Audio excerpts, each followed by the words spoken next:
Hello YouTube and welcome back to another picoCTF write-up video, and today we're doing more forensics challenges and there are some new ones, but we also continue on. It's been a while since last video, so we can jump right into it.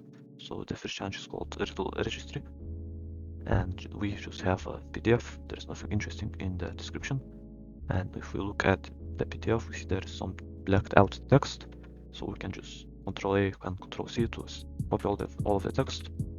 And if we paste this, we see that there's nothing interesting in this text and it says the answer might not be here after all.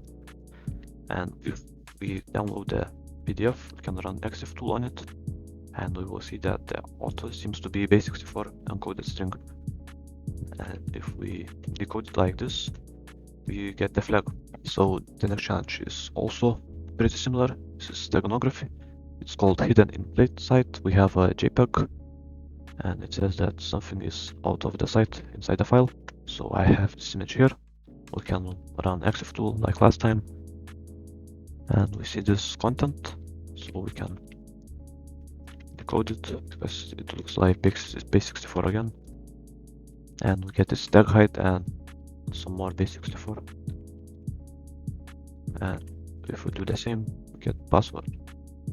And tag height is also a tool to get files from images using steganography. So if we run stack height extract -sf and the file name and use this as a password, we get flag.txt, and this is the flag. So that was easy. And the next one is called flag in flame, and we have encoded data in logs file. So I have this file here, logs.txt, and if we take a look at it, it looks like base64. And if we check how many lines are there, we see that it's one line. So we can do base64 -t logs.txt, and then let's do less, and we see that this is a PNG header. So we can pipe this to logs.png, and we open this image.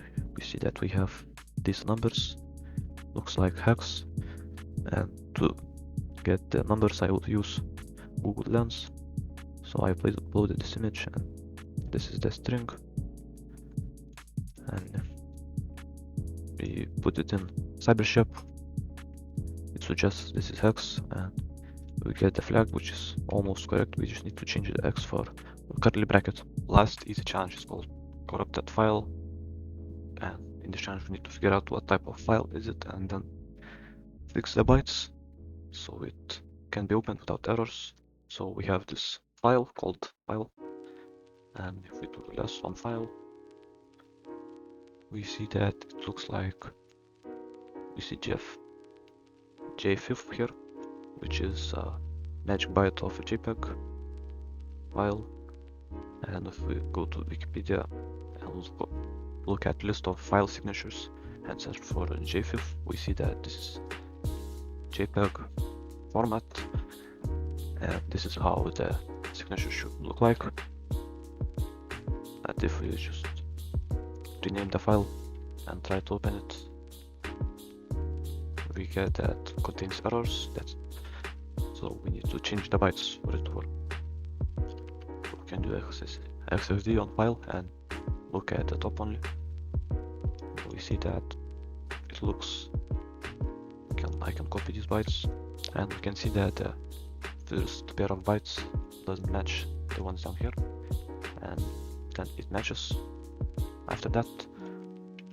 So we can use, I will use this hex editor called bless on the file we created, and I'm just gonna ff and then d8 and then save. And now if I try to open it, we get the flag. And I will do as I did before, use Google Lens, and we get this flag here. We just need to change the brackets to curly ones, and it works. And now moving on to the medium challenges. challenge is called NDNS video. We are given a file, but this time we also don't know what type of file is it, and it's from a 32-bit file system. So if we take a look at it, we can let's challenge file, and we don't see any similar file headers, but it looks like we can do XXD. It looks like from last challenge JPEG, but the bytes are mixed up because it is encoded in little endian. Little endian is used in 32-bit systems.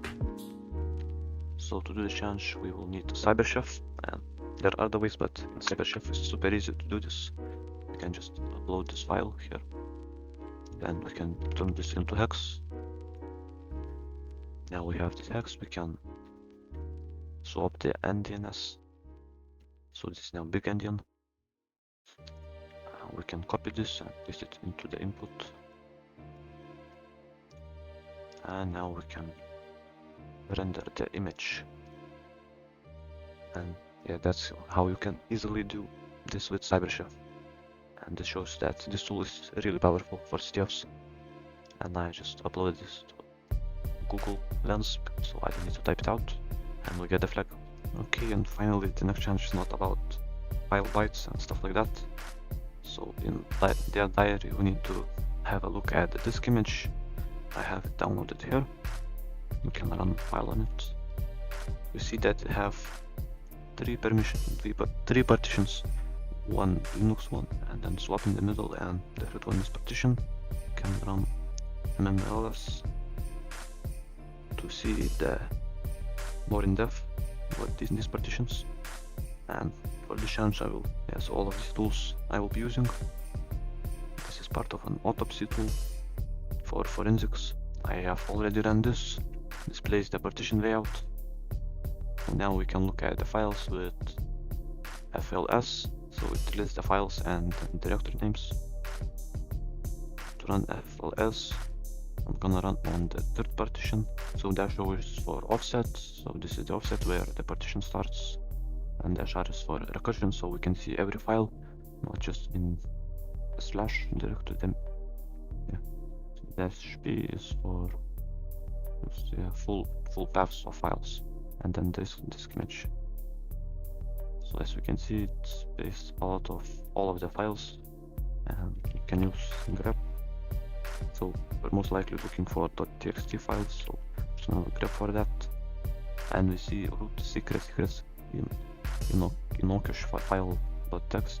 These are the files we need to look at most likely, because it's secrets.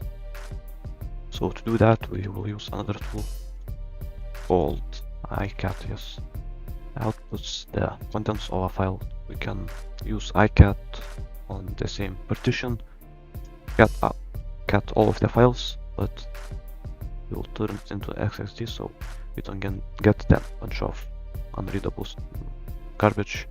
And we also will grep for .txt and then cat 3 lines after that.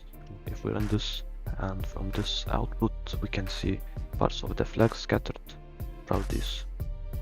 So what just happened was looking at the lag, which is hidden for other tools. So you can only see it using icat and other forensics tools.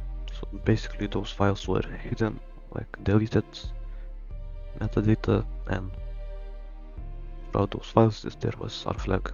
I think this is it for this video, and I will hope to see you in the next one.